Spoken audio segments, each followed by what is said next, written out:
بسم اللہ الرحمن الرحیم۔ میں ہارون رشید عرض کر رہا ہوں السلام علیکم ورحمۃ اللہ وبرکاتہ۔ پیچیدہ سیاسی صورتحال پہ جو ابھی پیچیدہ ہی رہے گی، بہت سے تبصرے اب تک آپ سن چکے ہوں گے پورے دن میں۔ اب تو آدھی رات ہوا چاہتی ہے، اور جب تک یہ ویلاگ آپ کے سامنے آئے گا تو شاید 12 بجے سے اوپر کا وقت ہو چکا ہوگا۔ کچھ اور واقعات رونما ہو رہے ہیں اور جس کا مین سٹریم میڈیا میں تذکرہ نہیں ہے، اور اس کی وجوہات معلوم ہیں، ان کا ذکر میں کرنا چاہتا ہوں۔ ایک تو ایک خاتون ہیں محترمہ فرا آصف، انہوں نے پچھلے دنوں ایک پریس کانفرنس سے خطاب کیا تھا جو ظاہر ہے نہیں دکھائی گئی، کیونکہ اس میں بہت اس طرح کے معاملات تھے۔ اور اب انہوں نے ایک معروف اخبار نویس کو ایک انٹرویو دیا ہے جو سوشل میڈیا پہ دیکھا جا سکتا ہے۔ میں ان صاحب کو ذاتی طور پر جانتا ہوں، یہ بہت اچھے رپورٹر رہے ہیں اور اب وہ اپنا ایک پرائیویٹ چینل، ذاتی چینل چلاتے ہیں۔ اس سے اندازہ ہوتا ہے، اس محترمہ نے جو گفتگو کی ہے فرا آصف نے، کہ ملک ریاض کے گرد گھیرا تنگ کیا جا رہا ہے۔ میں آپ سے پہلے بھی عرض کر چکا ہوں کہ ان سے یہ کہا جا رہا ہے کہ وہ عمران خان اور ان کے اہلیہ کے خلاف گواہی دیں، جس کے لیے وہ تیار نہیں ہے۔ محترمہ فرا آصف کا جو کیس ہے وہ قابل فہم ہے، خیر فیصلہ تو عدالت ہی کر سکتی ہے، لیکن ان نے جو اعداد و شمار پیش کیے ہیں وہ بہت سنگین ہے۔ اتفاق سے وہ جگہ میرے گھر کے قریب ہے، اور میں آج سے 30-35 برس پہلے وہاں کبھی شام کو کبھی صبح کے وقت واک کیا کرتا تھا۔ بعد میں وہاں بحریہ ٹاؤن وجود میں آ گیا۔ تو یہ کوئی 11,000 کنال زمین ہے جو وہ کہتی ہیں کہ وہ سپریم کورٹ میں جائیں گی، اور جو کچھ انہوں نے کہا، یہ ممتاز اخبار نویس ہیں، رپورٹر رہے ہیں بڑے معروف اسلام آباد میں، شمشاد بانگر صاحب سے جو کچھ انہوں نے کہا، اس سے یہ ظاہر ہوتا ہے کہ وہ مقدمے کی پوری تیاری کر چکی ہیں اور سارا ریکارڈ ان کے پاس ہے۔ وہ یہ کہتے ہیں، ان کا جھگڑا اس طرح شروع ہوا ملک ریاض صاحب کے ساتھ کہ وہ جہاں یعنی اس کا جو حصہ راول پنڈی میں ہے بحریہ ٹاؤن کا، اور جو زیادہ بڑا علاقہ ہے اسلام آباد سے، اور جو ان کے بقول اس کی مالیت جو ہے وہ کراچی کے منصوبے سے زیادہ ہے، وہ وہاں ان کا ایک پلاٹ تھا جس کی مالیت 2 سے 3 ارب روپے تک ہو سکتی ہے، بعض لوگوں کا خیال ہے 4 ارب روپے بھی ہو سکتی ہے۔ تو اس پہ ان کا یہ کہنا ہے، ان کا الزام ہے کہ ملک ریاض صاحب کے لوگوں نے قبضہ کر لیا۔ اب اس پہ وہ ظاہر ہے کہ انہوں نے قانونی کارروائی کرنے کی کوشش کی، لیکن کسی نے ان کی مدد نہیں کی، اور میڈیا میں بھی ظاہر ہے ملک صاحب کے خلاف کوئی بات نہیں، کوئی خبر ان کے بارے میں نشر نہیں ہوتی جس پہ ذرا سا بھی انہیں اعتراض ہو۔ وہ یہ کہتی ہیں کہ یہ کوٹھا کلاں ایک جگہ ہے، یہ بالکل ہی یعنی جہاں یہ اخبار نویسوں کی کالونی ہے اس کے قریب، اور بحریہ ٹاؤن سے متصل، اب تو وہ بحریہ ٹاؤن کا حصہ ہے، اس کی 11,000 کنال زمین ہڑپ کر لی گئی ہے۔ اسی موضع میں، جس میں ان کا اپنا پلاٹ بھی ہے، اسی موضع میں دریائے سواں بہتا ہے، جو دراصل تو ایک برساتی نالہ ہے، لیکن برسات کے موسم میں وہ ایک دریا جتنا پارٹ اس کا ہو جاتا ہے، اور جو تلا گنگ کے قریب جا کر پھر دریائے سندھ کا حصہ بن جاتا ہے، دریائے چناب کا شاید،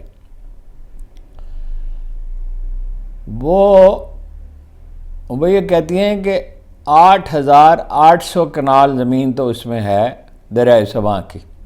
جس کا پارٹ جو ہے محدود کر دیا گیا ہے، اور وہ اونچی کر دی گئی ہے جگہ، وہ نظر بھی آتا ہے ویسے آپ وہاں جائیں۔ اب وہ الزام درست ہے یا نہیں، اس کا فیصلہ تو سپریم کورٹ ہی کرے گی۔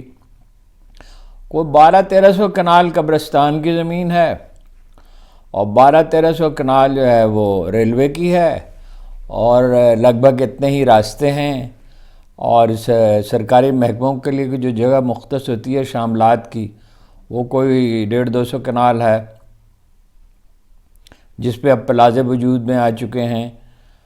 اور گھر بن چکے ہیں، کمرشل مارکیٹس ہیں۔ میں نے اس کا حساب لگانے کی کوشش کی تو میں تو بالکل چکرا گیا۔ تو ہزاروں ارب روپے کی زمین ہے، شاید ہزاروں ارب سے بھی شاید زیادہ ہو۔ اب اس کی موجودہ قیمت جو ہے وہ تو 6 کروڑ روپے رہائشی، اس سے جو آخری دفعہ میں نے پتہ کیا تھا، پلاٹوں کی قیمت 6 کروڑ روپے، یعنی 500 گز کہیں یا کنال کہیں، سے لے کے تو 30-40 کروڑ روپے تک ہے 500 گز کی، اور 11,000 کنال کی قیمت کتنی بنتی ہے آپ اندازہ لگا سکتے ہیں۔ ان تو خیر یہ دعویٰ بھی کیا جو درست نہیں ہے کہ اس سے ملک کا قرضہ اتر سکتا ہے، اتنی بڑی رقم بنتی ہے۔ وہ سپریم کورٹ میں جانے کا فیصلہ کر چکی ہیں، جو کچھ انہوں نے کہا اس کے مطابق۔ ایک اور بات جو میں اب سپریم کورٹ میں گیا تو ظاہر ہے اس کو ٹیک اپ کرنا پڑے گا۔ یہ تو نہیں ہو سکتا کہ سپریم کورٹ انکار کر دے، اور جرمانہ جو ہو سکتا ہے، یعنی جو پچھلے مقدمات کو اگر ملحوظ رکھا جائے تو کئی ہزار روپے کا جرمانہ ہو سکتا ہے انہیں، اور یہ کئی ہزار روپے تو وہ کہاں سے ادا کریں گے، کیسے ادا کریں گے؟ اس کی بجائے میرا خیال ہے کہ کوئی دوسرے لوگوں کی طرح جو ابھی ملک سے باہر رہ رہے ہیں اسی اندیشے سے کہ ان کے خلاف کارروائی ہو سکتی ہے، وہ ملک سے باہر رہنا پسند کریں گے، اور مقدمہ تو بہرحال فیس کرنا ہی پڑے گا انہیں۔ ملتوی ہو سکتا ہے، لیکن کب تک ملتوی ہو سکتا ہے یہ تو نہیں کہا جا سکتا۔ دوسری بات جو میں یعنی اس سائفر سے متعلق جو فرد جرم عائد کر دی گئی ہے عمران خان پہ اور شاہ محمود قریشی پہ، اور لاہور کے جلسہ عام پہ، اب اس کا جو لاہور کے جلسہ عام کا جو ہو رہا ہے، کیا کہنا چاہیے، آپریشن اب جو ہو رہا ہے اور جو چیزیں سامنے آ رہی ہیں، وہ تو بہت سے لوگ آپ کو بتا چکے ہوں گے، اس میں تو اب کوئی ابہام نہیں رہا۔ عمران خان کا کہنا تو یہ ہے کہ 14,000 تو اس میں پولیس والے شریک تھے، ان کے وکلاء کے ذریعے جو چیزیں سامنے آئی ہیں۔ لیکن میں سائفر کیس سے پہلے اور اس سے پہلے ایک اور موضوع پہ بات کرنا چاہتا ہوں۔ بعض چیزیں ہیں جو بہت اجاگر نہیں ہوتی ہیں پریس میں، میڈیا میں، حتیٰ کہ سوشل میڈیا میں بھی اجاگر نہیں ہوتی ہیں، اس لیے کہ جو بہت بعض ذاتی چیزیں ہوتی ہیں لیڈروں کی زندگیوں سے متعلق، اور وہ جب تک آپ ان سے براہ راست واقف نہ ہوں، اس کو محسوس نہ کریں۔ بیان کرنا کافی نہیں ہوتا، چیزوں کو محسوس کرنا ہوتا ہے کہ آپ کا ذہن اس پہ یکسو ہو کر سوچ سکے اور آپ کا دل اسے محسوس کر سکے، تب بھی اس کی سنگینی کا احساس ہو سکتا ہے۔ میں چونکہ اس معاملے سے واقف ہوں، جو کل ان کی عمران خان صاحب کی بات ہوئی اپنے صاحبزادوں سے،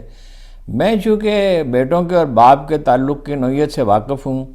اور ان کے گھر میرا بہت آنا جانا رہا ہے، ان کے بچوں سے بھی بارہا میں ملا ہوں، اور بعض ایسے مواقع پہ ملا ہوں جب آدمی اپنے احساسات چھپا نہیں سکتا، اچھے یا برے جو بھی ہوں، اداسی کے یا مسرت کے یا کامیابی کے۔ تو مجھے اندازہ ہے کہ عمران خان صاحب کا سب سے بڑا جو کلک ہو سکتا ہے وہ بچوں سے جدائی کا ہے۔ ہر آدمی کو اپنے بچوں سے محبت، اپنی اولاد سے محبت ہوتی ہے، اور یہ محبت ایسی چیز ہے جس کے بارے میں قرآن کریم میں ارشاد یہ ہے کہ تم دنیا اور اس کی ساری متاع، تمام متاع کائنات کی صرف کر دو تو دلوں میں محبت نہیں ڈال سکتے۔ یہ دلوں میں جو محبت والدین کے رکھی ہے اللہ تعالیٰ نے، وہ اسی لیے رکھی ہے کہ انسان کا بچہ جانور کے بچے کی طرح نہیں ہے، اس کو بہت احتیاط کے ساتھ بہت ہی وہ مجبور ہوتا ہے اور بہت کمزور ہوتا ہے، اور اس کو برسوں نگہداشت کی ضرورت ہوتی ہے، 13-14 سال کی عمر تک، تو خاص طور پر جب تک اس کا نروس سسٹم وجود میں نہ آ جائے۔ خان صاحب کی زندگی کے جو بہت اہم پہلو ہیں اس میں سے ایک یہ ہے کہ اپنی اولاد سے انہیں بہت غیر معمولی محبت ہے۔ آپ کہیں گے ہر ماں باپ کو ہوتی ہے، مگر نہیں، آپ اس کا کوئی اندازہ ہی نہیں کر سکتے۔ میں نے اپنی آنکھوں سے یہ دیکھا ہے کہ جب یہ بچے بہت چھوٹے تھے تو وہ انہیں نہلایا کرتے تھے، خود ان کے کپڑے بدلتے تھے، اتنا وقت انہیں دیتے تھے کہ ایک دن تو میں جھلا گیا اور میں نے ان سے کہا، کوئی ضروری بات شاید کرنا ہو گیا، مجھے یاد نہیں موضوع کیا تھا، یعنی میں ٹیلی فون کرتا تھا اور اطلاع دیتا تھا اور چلا جاتا تھا، زیادہ سے زیادہ ایک میسیج کرتا تھا، مگر انہوں نے کہا نہیں میرے تو بچے آئے ہوئے ہیں اور ملاقات نہیں ہو سکتی۔ تو میں نے ان سے کہا کہ ذرا قدر جلایا ہوئے بھی میں تھا، قدر مزاحیہ لہجے میں، کہ آپ تو بچوں کی اماں جان ہی بن جاتے ہیں۔ تو انہوں نے کہا میری مراد یہ تھی کہ 10-15 منٹ آدھا گھنٹہ تو گفتگو ہو ہی سکتی ہے۔ ظاہر ہے ایک میرے اور ان کے درمیان ایک انڈرسٹینڈنگ تھی کہ جب بھی کوئی نازک معاملہ ہوگا تو میں انہیں اطلاع دوں گا یا وہ مجھے فون پر مجھ سے بات کریں گے۔ اس زمانے میں تو بہت کم لوگ ان کے پاس آیا جایا کرتے تھے۔ تو وہ ایک ایسے ہی ایک اور موقع تھا کہ جب یہ پاکستان اور انگلینڈ کا میچ ہو رہا تھا، یہ تو 5-6 مہینے پہلے کی بات ہے، اور پاکستان ہار گیا، تو میں ملنے کے لیے اتفاق سے گیا ہوا تھا خان صاحب سے، کسی چیز کے بارے میں معلوم کرنے کے لیے، کسی خبر کا پس منظر۔ تو وہ بچے آئے تو وہ بڑے اداس تھے اور چہرے لٹکے ہوئے۔ تو خان صاحب نے کہا، مجھ سے بھی ملے بچے ان کے، مجھے پہچانتے ہیں وہ، تو انہوں نے کہا کہ یہ تم دیکھ رہے ہو کس طرح ڈپریشن کے شکار ہیں، اور میں انہیں سمجھانے کی کوشش کر رہا ہوں کہ میچ ہوتے رہتے ہیں، ہار جیت ہوتی رہتی ہے، کوئی ایسی بات نہیں، مگر پاکستان کی شکست پہ بہت ملول ہیں، اور میں نے انہیں مشورہ دیا کہ ورزش کرو۔ یہ خان صاحب کے پاس ایک نسخہ یہ ہے کہ ایسے میں ورزش کی جائے۔ خان صاحب اپنے بچوں کو، مجھے یاد ہے کئی دفعہ میں تاخیر سے پہنچتا تھا ان کے پاس، تو وہ بچوں کو کہانیاں سنا رہے ہوتے تھے، قرون اولیٰ کے مسلمانوں کی کہانیاں، جناب خالد بن ولید کے واقعات، حضرت عمر کے واقعات، جناب علی کرم اللہ وجہہ کے واقعات، رسول اللہ صلی اللہ علیہ وسلم کی زندگی کے واقعات۔ وہ کام جو دادیاں اور نانیاں کرتی ہیں، جو مائیں کرتی ہیں، یہ کام وہ کرنے کی کوشش کرتے تھے۔ انہیں اس کا بہت شدت کے ساتھ احساس تھا کہ یہ بچے جو ہیں یہ مسلمان رہیں، اور انہیں یہ احساس رہے کہ میں کس مقصد کے لیے جد و جہد کر رہا ہوں، جو ان کے خیال میں مقدس ترین ہے۔ جو کل کی گفتگو میں انہوں نے اپنے بچوں سے کہا، جب قاسم نے کہا کہ کیا آپ آ سکتے ہیں یہاں، یہ نہیں ہو سکتا پاکستان چھوڑ کے آ جائیں، تو انہوں نے کہا تو اس کے بعد تو زندگی بے معنی ہے، ممکن ہے میں زندہ ہی نہ رہ سکوں اگر میں پاکستان کو چھوڑ کر آ جاؤں۔ یعنی انہوں نے اپنی ڈٹرمنیشن کا بھی اظہار کیا، اور اس بات کا بھی اظہار کیا کہ آپ کو ادراک نہیں ہے۔ بچوں کو تو ظاہر ہے باپ کی زندگی سے محبت ہوتی ہے، وہ سیاسی پیچیدگیوں کو تو نہیں سمجھتے۔ اب بلوغت کے اس مرحلے میں تو وہ نہیں ہیں کہ اپنے باپ کے ساتھ آ کے کھڑے ہو جائیں، ویسے پریکٹیکلی بھی ناممکن ہے، ظاہر ہے وہ نہیں آ سکتے یہاں پہ۔ خان صاحب میرا خیال ہے کہ اگر کوئی زیادہ بوجھ ہے تو اس بات کا ہے، میں نے ان کے وکلاء کی جو گفتگو سنی ہے اور جتنا میں انہیں جانتا ہوں، میرا خیال ہے انہیں سائفر کی اتنی فکر نہیں ہے، انہیں اس کی اتنی فکر نہیں ہے کہ نواز شریف صاحب کو وزیر اعظم بنا دیا جائے گا، انہیں اگر طویل قید بھگتنا پڑتی ہے اس کے لیے وہ فکر مند نہیں ہیں، اور جو پارٹی بکھر رہی ہے اس کا پہلے سے انہیں بالکل واضح طور پر اندازہ تھا کہ وہ انہیں یہ بھی پتہ تھا کہ انہیں گرفتار کیا جائے گا، انہیں معلوم تھا، انہیں اطلاعات دینے والے بہت تھے، اسی لیے گرفتاری کی ایک وجہ یہ بھی ہے، انہیں گرفتار کیا جائے گا، ان کی پارٹی بکھر جائے گی، انہیں سزا ہو جائے گی، نواز شریف لندن سے آئیں گے اور انہیں وزیر اعظم بنایا جائے گا، بہت سے لوگ انہیں چھوڑ جائیں گے، جو بعض لوگوں کا خیال ہے کہ انہیں اس کا اندازہ نہیں تھا، انہیں اس کا اندازہ تھا، اس کا وہ اظہار بھی کرتے رہے۔ اب سائفر کیس کو لیجئے، اس میں عمران خان صاحب کا موقف جو ان کا وکلاء کے زبانی سامنے آیا ہے وہ یہ ہے کہ بھائی یہ تو خود نیشنل سیکورٹی کمیٹی نے، جس میں چیف آف آرمی سٹاف سمیت تمام افواج کے سربراہ شامل تھے، انہوں نے اسے مداخلت قرار دیا تھا۔ جو اسد مجید صاحب نے جو خط بھیجا تھا، سادہ الفاظ میں خفیہ خط بھیجا تھا، سائفر کیا ہوتا ہے؟ خفیہ خط ہوتا ہے، ایک ایسی زبان میں لکھا جاتا ہے جسے کوئی اور نہیں سمجھ سکتا، اور جو بدلی بھی جاتی ہے ضرورت کے ساتھ، وقتاً وقتاً تبدیل ہوتی رہتی ہے۔ جب 2 دفعہ قومی دفاعی کمیٹی نے یہ کہہ دیا کہ پاکستان کے معاملات میں مداخلت ہے، تو یہ راز کہاں رہا؟ اب تو یہ ان کی ذمہ داری ہو گئی کہ وہ اسے عوام کے سامنے لائیں۔ مقدمہ بھی ان پہ یہی ہے کہ وہ انہوں نے اس کو پبلک کیوں کیا، لوگوں کو کیوں بتایا، اور اس سے پاکستان اور امریکہ کے تعلقات میں خرابی پیدا ہوئی۔ خان صاحب کا استدلال یہ ہے کہ خرابی کے ذمہ دار تو جنرل باجوہ ہیں، وہ ملزم ہیں، اور کارروائی تو ان کے خلاف ہونی چاہیے۔ ادھر دلچسپ بات یہ ہے کہ یہ بھی کہا جا رہا ہے کہ خط تو جنرل باجوہ کے نام تھا۔ جنرل باجوہ کے نام کیسے ہو سکتا ہے؟ وزارت خارجہ کو کیوں بھیجا گیا؟ تو وہ براہ راست جنرل باجوہ سے امریکی بات کر سکتے تھے، وزارت خارجہ کو کس لیے بھیجا گیا؟ یہ ایک بڑا پیچیدہ سوال ہے جو زیر بحث آئے گا عدالت میں۔ اعتزاز احسن یہ کہتے ہیں یہ وزیر اعظم کا استحقاق ہے، بلکہ یہ ان کے لفظ لہجے سے تو یہ محسوس ہوتا ہے وہ یہ کہنا چاہتے ہیں یہ ان کی ذمہ داری تھی، اور مجھے اب یہ اندیشہ ہونے لگا ہے کہ اعتزاز احسن گرفتاری کے لیے ذہنی طور پر تیار ہیں۔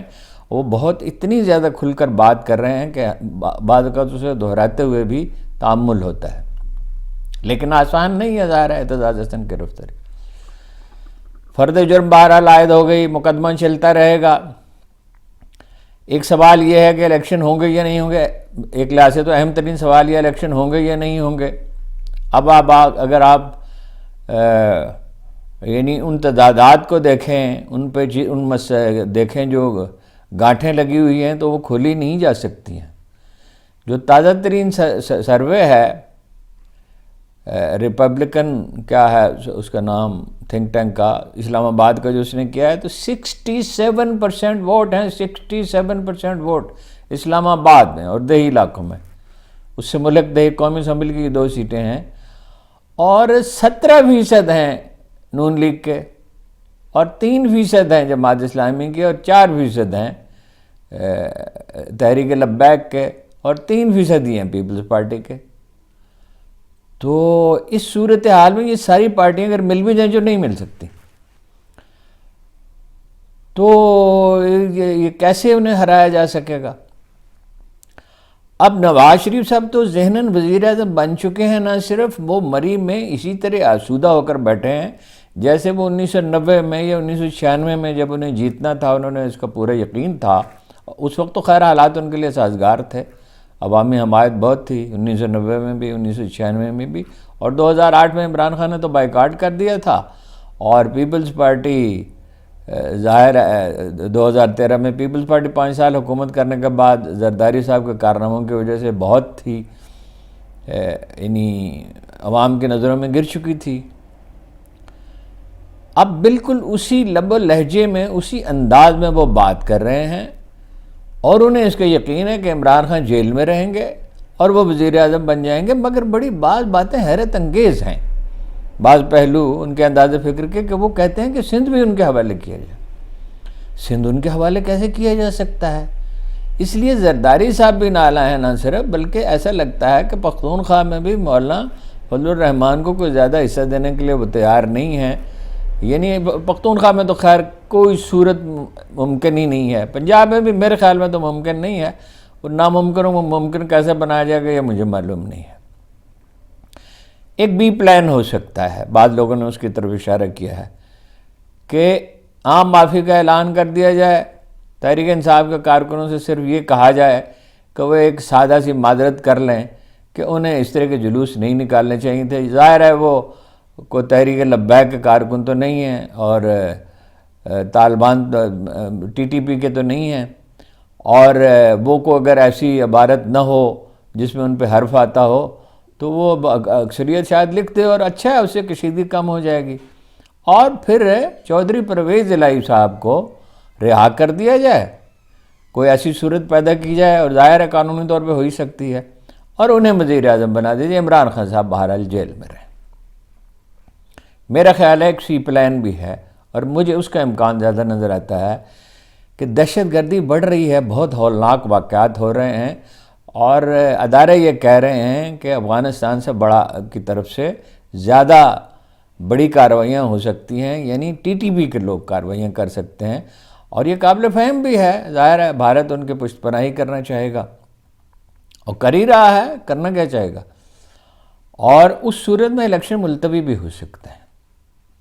تو یا تو بی پلان پہ عمل ہوگا، میرے خیال میں زیادہ امکان ہے، یا سی پلان پہ عمل ہوگا۔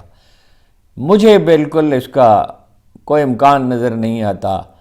کہ الیکشن ہو اور 15-20%، 25% زیادہ سے زیادہ ووٹ لے سکتے ہیں۔ سارا انحصار اس پر ہے کہ